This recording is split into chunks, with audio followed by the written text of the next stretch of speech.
Droits des consommateurs entre utopie et réalité, nous en parlons sur l'Espère avec Ernest Baguidi, il est président de l'Association des consommateurs. Bonsoir. Bonsoir Madame la journaliste. Comment vous allez? Très bien, très bien. Alors on vous voit défendre les intérêts des consommateurs, mais avant tout on veut comprendre, est-ce que les consommateurs béninois ont réellement des droits? Oui, tous les consommateurs au plan mondial ont le droit, pourquoi pas le consommateur béninois? Parce que le droit des consommateurs, bien que le premier combat n'est pas sans racine au Bénin, quand même, cette approche a pu gagner tous les continents du monde. Je voudrais rappeler que c'est depuis les années 62 que le président John Kennedy qui a constaté que l'économie d'un pays prend appui sur la consommation. Et les consommateurs, malheureusement, ne sont pas écoutés, ne sont pas respectés dans le droit. Et il avait déjà pensé à une législation qui pourra mieux les protéger. Et après, au niveau des Nations Unies, la question a été débattue.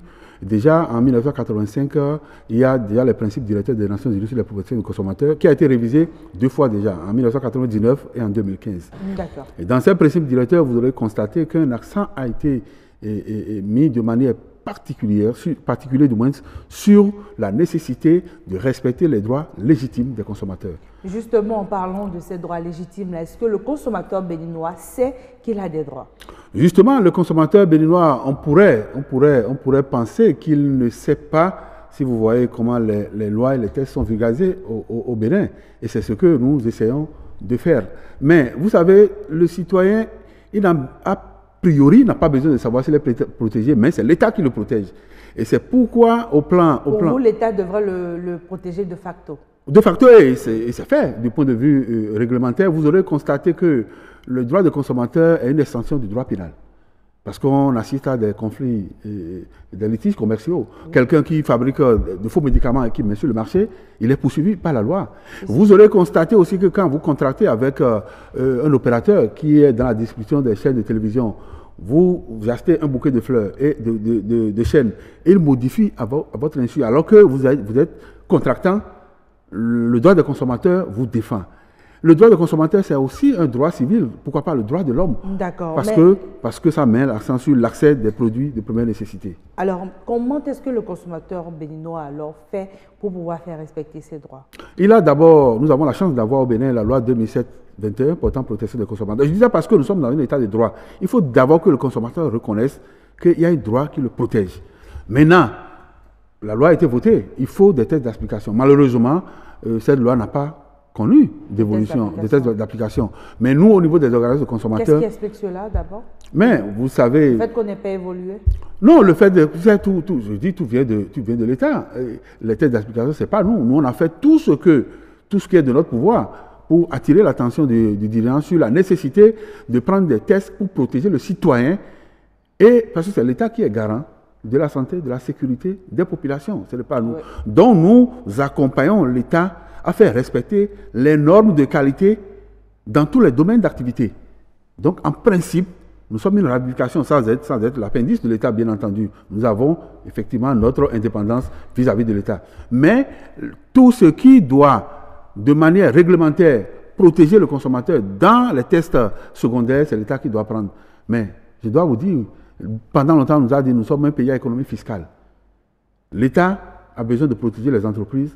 Il a aussi besoin de protéger le consommateur. Alors voilà un pays, nous avons une loi qui est censée protéger les consommateurs, mais nous n'avons pas de tests d'application. Est-ce que cela vous limite justement dans votre rôle de défenseur de ces droits des consommateurs? Non, ça ne nous limite pas parce que j'avais dit que c'est aussi du droit pénal.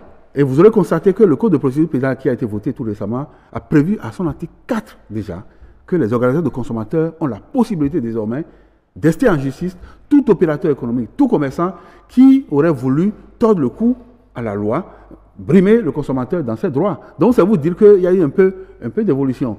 Il reste que nous-mêmes, dans notre activité, nous trouvons un mécanisme pour sensibiliser les consommateurs sur leurs droits et leurs devoirs aussi, pourquoi pas, les devoirs de pair. Et vous aurez constaté que cette année, le terme de la journée, c'est les produits connectés de confiance. Pourquoi?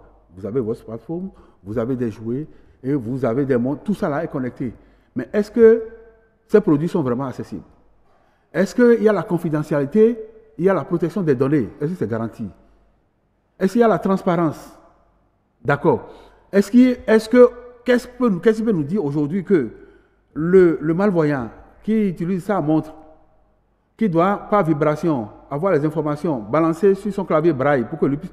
Est-ce que, quelque part, ces informations ne sont pas collectées ailleurs?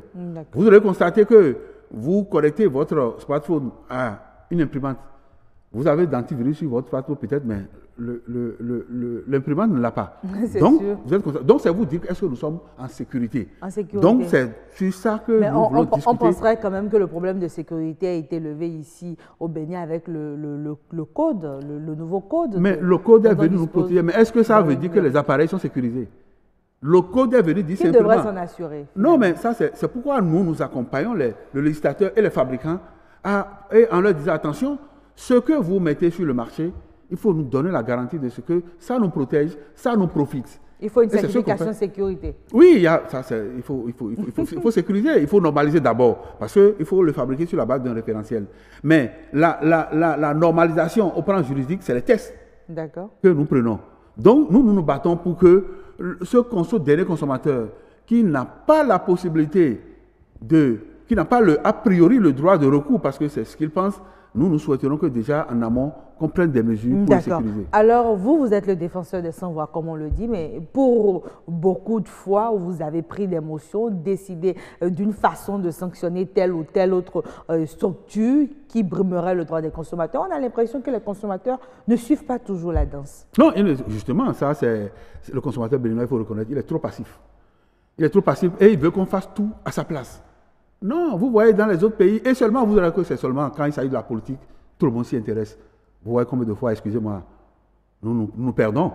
La politique ne nous apporte rien. Ce qui est à nous-mêmes, en tant que consommateurs, nous ne suivons pas. Puisque nous consommons. Vous consommez tous les jours, on vous grille tous les jours, mais vous préférez faire des débats politiques. Et c'est ces politiques-là qui devraient pouvoir mettre en place le mécanisme qu'il faut que vous sécurisez, qu'ils ne le font pas.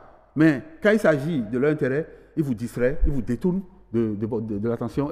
Donc, c'est vous dire que nous sommes là, effectivement, comme vous avez dit, pour pousser le consommateur à être plus exigeant. Mais en quoi faisant? Vous sensibilisez, vous vulgarisez? Qu'est-ce que vous faites pour que le consommateur béninois soit beaucoup plus regardant en ce qui concerne ses droits? Non, évidemment, vous savez, vous ne direz pas moins. Vous avez reçu plusieurs fois sur ce plateau déjà. Non, nous faisons beaucoup de sensibilisation. C'est vrai qu'on ne nous sent pas, mais nous agissons. Vous aurez constaté que l'autorité de régulation a pris décision la fois dernière pour sanctionner un opérateur de téléphonie mobile. Mais c'est parce que nous avons exercé la pression sur l'autorité. Mais ce qui se passe là, ça dessert le consommateur. On abuse du consommateur. Oui, mais souvent, quand vous parlez avec l'opérateur de téléphonie mobile, on a l'impression que c'est encore le consommateur, in fine, qui paie pour non, pas du tout. Les 1 milliard qui vont payer là, c'est le consommateur. Mais c'est parce que c'est ce qui est pris sur le consommateur qu'on veut retourner dans la caisse de l'État. Donc, on ne retourne plus ça au consommateur. Non, justement, non, c'est ce que les tests ont prévu. Même moi qui suis ici, si il a été établi qu'il y a des points de distribution de produits de mauvaise qualité ou bien un service qui n'est pas conforme, et je poursuis cet opérateur économique et on me dédommage, ça ne rentrera pas dans ma poche. Mais dans la poche de l'État. Dans la poche de l'État. Parce qui que est censé redistribuer les projets après. sociaux. Non, les projets sociaux. Les mécanismes qui seront mis en place pour sécuriser la chaîne de consommation, c'est l'État qui le fait. Le contrôle du marché, c'est l'État qui met les moyens.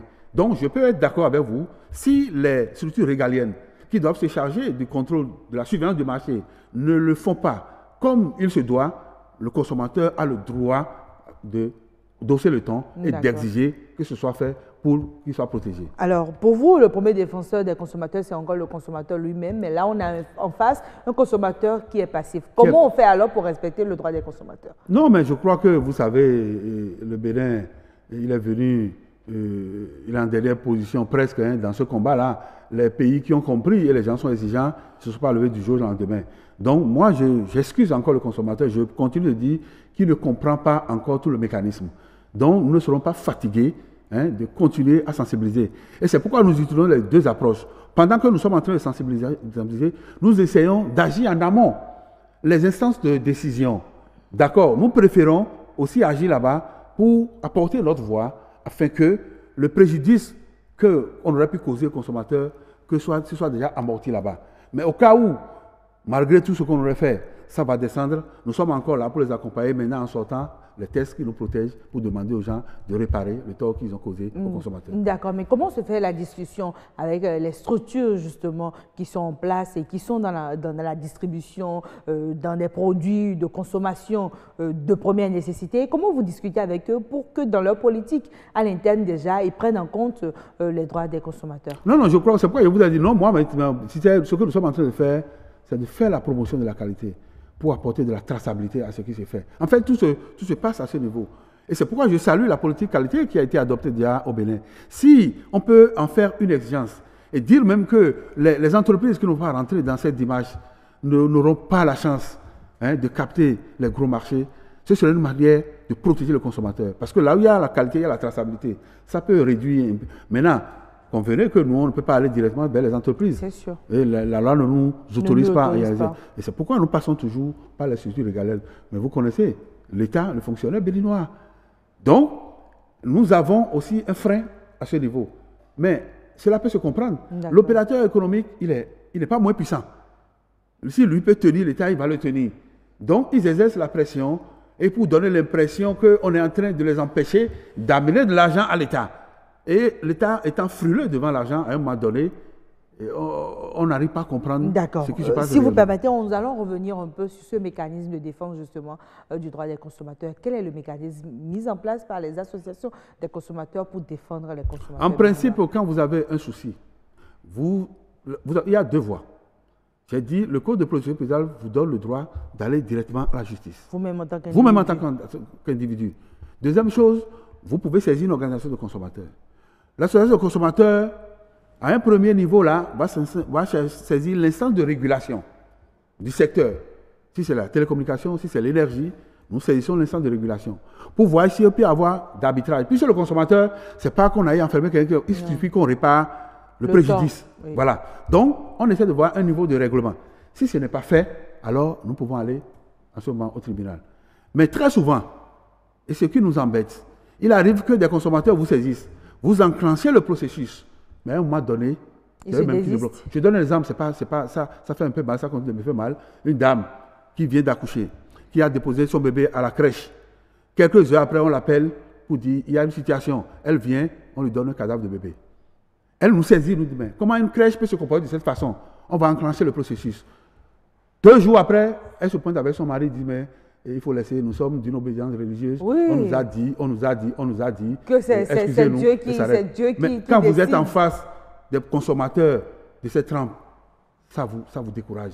Mais malgré ça, nous, on s'est dit, comme il y a des situations de gens qui se présentent dans ces crèches, nous sommes montés alors à un niveau plus supérieur pour dire de faire un contrôle systématique de ces structures-là pour protéger les autres qui n'auraient même pas le courage d'aller nous saisir. Ernest Bouaguidi, c'était un plaisir de vous avoir sur ce plateau. Le temps qui nous est imparti est terminé. Avec vous, on a fait un peu un tour d'horizon sur la situation du consommateur béninois. Les droits existent bel et bien, mesdames et messieurs. Donc, à vous de tout faire pour les faire respecter, tout en respectant, bien évidemment, la loi.